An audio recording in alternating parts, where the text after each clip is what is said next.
প্রথম কথা হচ্ছে নায়ক রাজ রাজ্জাক বাংলাদেশে তো একজনই ছিলেন এবং মানুষ হিসেবে বলেন, অভিনেতা হিসেবে বলেন, তার কোনো বিকল্প কিছু আমাদের দেশে ছিল না, নাই।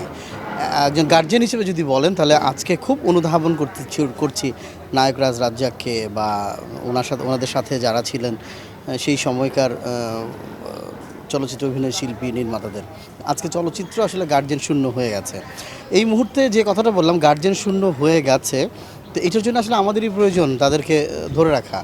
এক হচ্ছে তাদের কর্মগুলি যেগুলি ওনারা করে গেছেন তাদেরকে পরবর্তী জেনারেশনকে জানানোর জন্য, এবং সরকারেরও তো অবশ্যই দায়িত্ব আছে যে নায়ক রাজ রাজ্জাকের মতো একজন এই মাপের অভিনেতা এবং একজন নির্মাতা, প্রযোজক, মানে কোন দিকে ওনার আসলে জুড়ি ছিল না, এটা বলা খুব মুশকিল। এবং আমার একটা ছবি করার সৌভাগ্য হয়েছিল রাজ্জাক আঙ্কেলকে নিয়ে,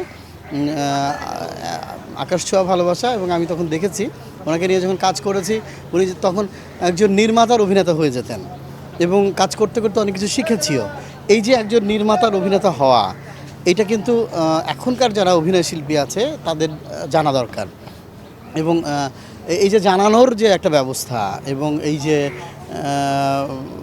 তাদেরকে ধরে রাখা, এটার জন্য আসলে সরকার থেকে শুরু করে আমাদের চলচ্চিত্র মানুষদেরও অনেক দায়িত্ব। 21 তারিখ ওনার এই তো এই নেক্সট 21 তারিখ ওনার জন্মদিন।